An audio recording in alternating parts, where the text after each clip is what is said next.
Hello students, today is our second chapter, that is chemical bonding. Okay, so first of all we are going to start this chapter with the introduction of chemical bond. Okay, so what is chemical bond? Chemical bond is the force, okay, which holds two or more atoms together in a stable molecule. Okay, see, it's a force acting between the two atoms. Let it be A atom and this is B atom. Okay, they both are going to be combined with each other. So between them, a force will apply. A force will keep them together. Okay, and when they will get bonded, this bond will called chemical bond. Okay, so chemical bond is the force which holds two or more atoms. Not only two, but so many atoms can be together in a stable molecule. Okay, so this is the definition of chemical bond. Now see, what is atom? What is an atom? Okay, atom is very basic thing. Okay, you have studied this topic from your lower grades. Okay, atom is very small entity. Okay, or you can say unit of matter. Okay, it is the smallest unit of matter. Atom can be divisible in electron, proton and neutron. Okay, neutron have no charge. Okay, and proton have positive charge and electron have negative charge. Okay, in an atom there is a nucleus. Nucleus contains proton and neutron, and in the orbits the electrons revolves around the nucleus. Okay, this is an atom. Now after this there is topic type of elements. Type of elements. There are two types of elements. One is metallic and non-metallic. Okay, metals are those which donates their electron. Okay, which donates 1, 2 or 3 electrons. They donate the electrons. And non-metals are those which gains the 1, 2 or 3 electrons. Okay, so these are the types of elements. As I have told you in the periodic table. Okay, the first chapter, metals were group first and group second, all were metals. Okay, because they were donating their electrons, and non-metals were which was gaining the electrons. Okay, so this is the elements. This is the type of elements. It's very basic things. Okay, now chemical combination. Chemical combination. That means how two atoms get combined with each other. Okay, so chemical combination may occur by two ways. Okay, what are those? First one is gaining or losing of electron. Gaining and losing. If someone is gaining electron, then obviously if someone is losing, then another one is gaining that electron. Okay, and another method is sharing. Okay, mutual sharing of electron with the atoms which cannot donate or which cannot gain, they do sharing. Okay, for example carbon, silicon. Okay, they have 4 electrons in their outermost shell. They cannot donate their 4 electrons or they cannot gain 4 electrons. So they do sharing. Okay, sharing with other atoms. So this is how the chemical combination occurs. Okay, the atoms can combine by these ways. Now chemical combination. Okay, chemical combination done. After this, chemical combination forms chemical compounds. Okay, the atoms get together by the help of chemical combination, then they are called chemical compounds. Okay, chemical compounds.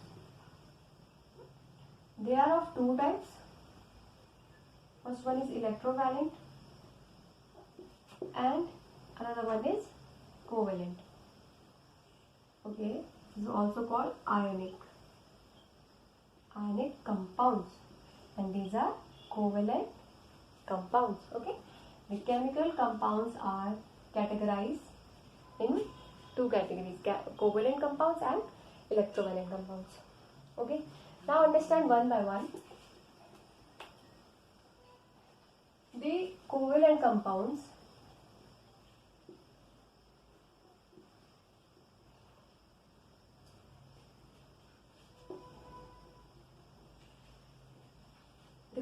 compounds formed after the sharing of electrons. Okay,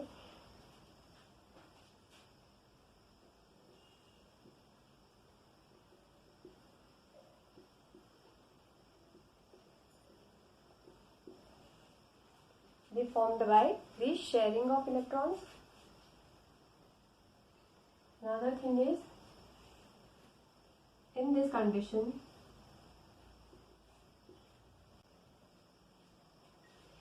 so covalent compounds form by the two nonmetals. When two nonmetals get combined with each other, it forms covalent compounds. Okay, for example, you have chlorine and another chlorine.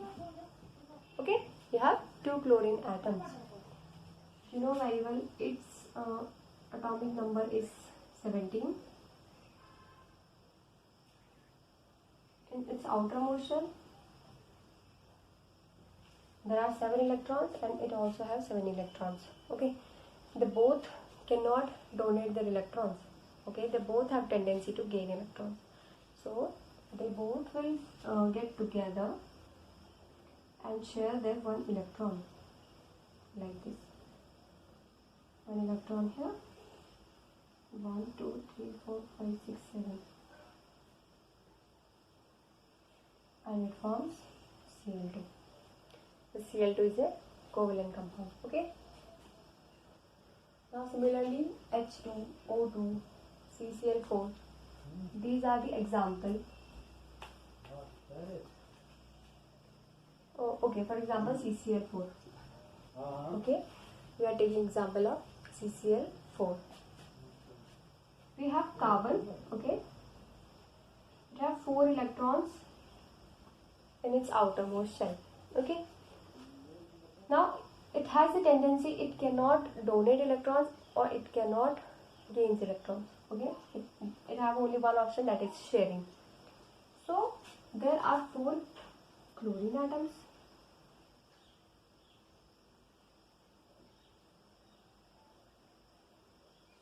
Get combines with this. Okay, how? It gives its 1 electron. Chlorine gives 1 electron here and here also. Okay, now carbon have 1, 2, 3, 4, 5, 6, 7, 8. 8 electrons in outermost shell, it gets stable. Okay, now chlorine 1, 2, 3, 4, 5, 6, 7. Okay, it get 1, 2, 3, 4, 5, 6, 7, 8. Similarly, this 2 electrons here, 6. Okay. So this is how chlorine and carbon get combined with each other. Okay, by the help of sharing of electrons. They do sharing of electrons. Okay, so they are covalent compounds. Now see, in covalent compounds there is a term covalency. Okay, what is that? Covalency is the number of electrons sharing. Okay, the number of electrons sharing is the covalency. If 1 electron is sharing 2 electron is sharing, if 3 electrons are sharing, if 4 electrons are sharing. So it will be the covalency. Okay, the covalency will be the number of electrons shared between the two atoms are called, is known as covalency. Okay.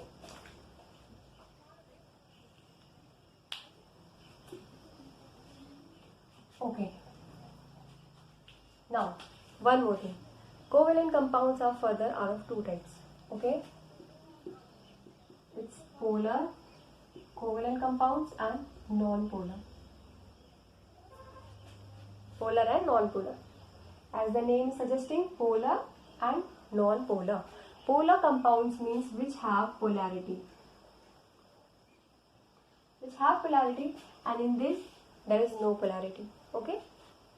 In the polar, there is unequal distribution of electrons, and in the non-polar condition, equal distribution of electrons occurs. Equal distribution. Okay, equally distributed. For example, O2 or N2 or CH4. These are equally distributed. Okay, electrons are equally distributed in this. CCl4. Okay, so they are non-polar. There is no charge. But in this condition, there is charge separation. Charge separation. This example is H2O, NH3, HCl.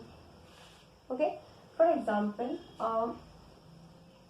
there is HCl. Okay, HCl. There is sharing of one electron. Okay, in this, the sharing of one electron. But chlorine, being more electronegative, will attract the electrons towards itself.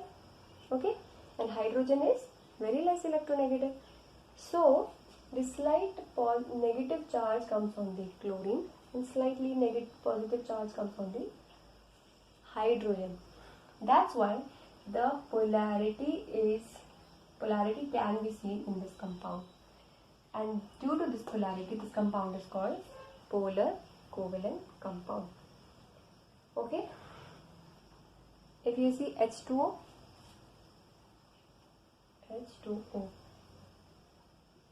like this. Okay. So oxygen, being more electronegative, will attract the electrons towards itself. Okay, and wants to go away. Okay, and then there comes polarity. So both the hydrogen contains slightly positive charge and oxygen have slightly negative charge. Okay, so this is the condition of polar and non-polar compound. Now, electrovalent compound. What are the electrovalent compounds? Electrovalent compounds, these are also called ionic compounds. Okay, in this condition, metal plus non-metal forms the electrovalent compound. For example, metals is sodium and non-metal is chlorine. Okay, you know very well, sodium have 281 electronic configuration. It have 7. Okay, so the sodium have tendency to lose electron. It have one extra electron. Sodium wants to lose it. Okay, it wants to donate it to someone. And chlorine just needs one electron. Okay, so it gets bonded with sodium and get this one electron. So it will become 2,8 and it will become 288 and get stabilized and then forms a compound called NaCl, sodium chloride. When it donates its one electron, it's become positively charged, it's become negatively charged. Okay, when you will break this compound, it will break down into ions. That's why this compound is called ionic compound. Okay, because it is forming by the ions. Okay, that's why it is called ionic compound.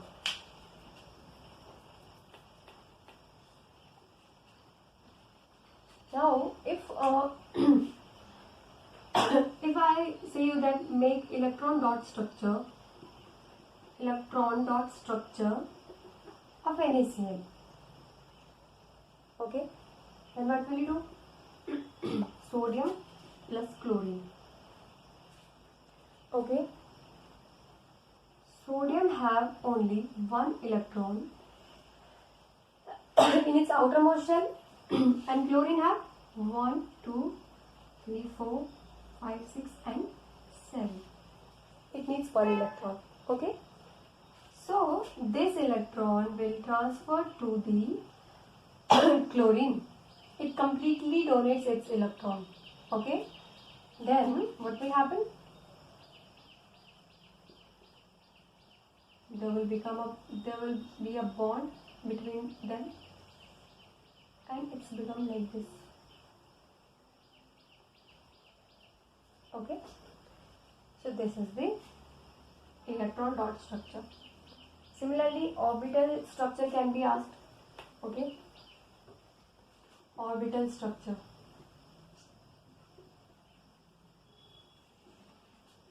So it's very easy to make them. Okay, sodium, you have to make 2, 1, 2, 3, 4, 5, 6, 7, 8, and in outermost shell there is only one electron. Okay, it combines with chlorine. Chlorine have 2 electrons. Then 1, 2, 3, 4, 5, 6, 7, 8, and then one more shell. 1, 2, 3, 4, 5, 6, 7. There is one empty space for one electron. Okay, it have one extra electron. Sodium gives its electron to the chlorine. Okay, now what will happen? This shell of sodium will get vanished. Okay, what will happen here? Sodium now having only 2 shells with fully filled octet. Okay, and chlorine similarly have 1, 2. In next there is 8 electrons, and now the outermost shell is completely filled.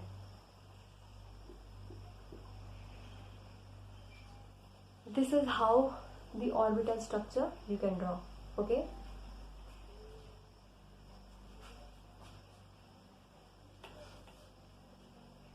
so you can draw any compound. Okay, you can draw any the electron dot structure or the orbital structure of any compound. Okay, you can make of MgCl2, calcium oxide. Okay, for example, I'll say MgCl2. Okay, magnesium have 2 electrons in its outermost shell. Okay, its atomic number is 12, so it have 2, 8, 2. There are 2 electrons in outermost shell. It can lose it very easily. Okay, the magnesium wants to lose these 2 electrons to get stabilized. Plus, now there is 2 chlorine atom. Why 2 chlorine atom? Because one chlorine atom needs only 1 electron. Okay, but magnesium have 2 electrons. Okay, so 2 electrons should be there to take 1 electron each. Okay, so what will happen? Have 1, 2, 3, 4, 5, 6, 7. Similarly, 1, 2, 3, 4, 5, 6, 7. This electron will transfer here, this electron will transfer here, and it will become MgCl2. Okay, similarly you can draw orbital structure of this. Okay,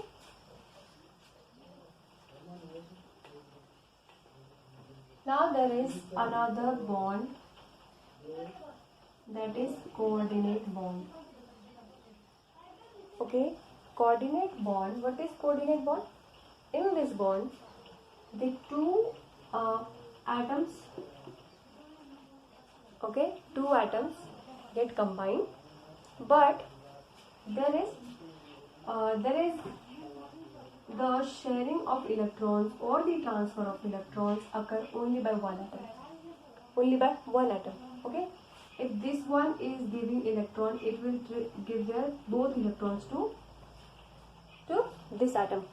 Okay. So coordinate bond have the properties of ionic and covalent as well, because like ionic, it donates its both the electron. Okay, it donates its two electrons.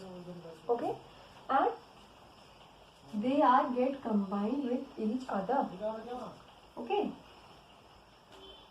so that's why it is called dative bond or co-ionic bond. It is called co-ionic bond or dative bond. For example, we are taking HNO3. HNO3. HNO3 is HON double bond O. The dative bond or the coordinate bond always shown by this arrow. Okay, one side headed arrow. In this bond, okay, nitrogen have the atomic number 7. So its electronic configuration will be 2 5. Outermost shell contains 5 electrons. One is here, one is here, one is here. Remaining 2 electrons, it donates to this oxygen. Okay, so oxygen have 6 electrons. 1 2 3 4 5 6. 6 electrons in its outermost shell. 2 electrons it's completely give to this oxygen. Okay, that's why we show the coordinate bond by this arrow. Okay, the nitrogen completely it give its 2 electrons directly to the oxygen. Okay, now you have properties and comparisons between the electrovalent and covalent compounds. Okay, see, I have listed some properties here. Okay, first is state of the compounds. Okay, in electrovalent compound there will be the electrovalent bonding. Okay, first of all there will be electrovalent bonding, and this there will be covalent bonding. We will go to the existence, how they exist. Electrovalent compound exist in crystalline hard solids. Okay, they remain in crystal form. They will be hard, and the covalent compounds are in gas form or the liquids form or in the soft solid form. Okay, then force of attraction. In electrovalent there will be strong force of attraction due to ions. There are ions. Okay, so that's why there is very strong attraction. But in covalent compound there is no ions, there are only molecules, so that's why there is the weak attraction. Okay, volatility means the evaporation. Okay, so the electrovalent compounds are non-volatile, they cannot be evaporated, but the covalent compounds are volatile. The melting point and the boiling point are very high. Okay, but the covalent compounds have low melting and boiling point. Conduction of electricity. As you know, the charges, the charges conduct the electricity. Okay, you know this fact. So the electrovalent compounds are formed by the charges. Okay, so they conduct electricity. They are very good conductors of electricity. But the covalent compounds does not contain any charge. Okay, so they are bad conductors of electricity. Now see electrolysis. Electrolysis also done by the charges. Okay, where there are charges, where there are ions. So electrolyzed in molten and aqueous state. Okay, so it can be electrolyzed in melt state if we melt them, or in the aqueous solution state, and it cannot be electrolyzed in normal state. If we talk about solubility, they are soluble in water, but they are insoluble in organic solvents. Okay, and the covalent compounds are insoluble in water, but soluble in organic solvents. Okay, now reactions. The electrovalent have high speed ionic reactions because the ions dissociates very fastly. Okay, but the molecules take time. Okay, so that's why the reaction will be very high speed, and it will be very low speed molecular reaction. There will be molecular reaction and here ionic reactions. Okay. Lastly, there is dissociation. Dissociation means to break down. Okay. In electrovalent compound, there can be electrolytic dissociation. Okay. Done by the electrolysis process. And here covalent compounds, they are dissociated by ionization. That means they are already in the ion form. They will, if we will soluble any electrovalent compound in water, it will dissociate very fastly.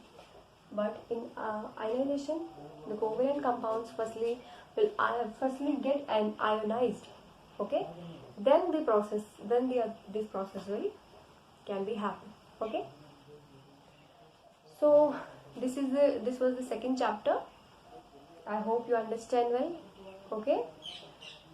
In next session, we will study about the next chapter, that is acid, base and salt.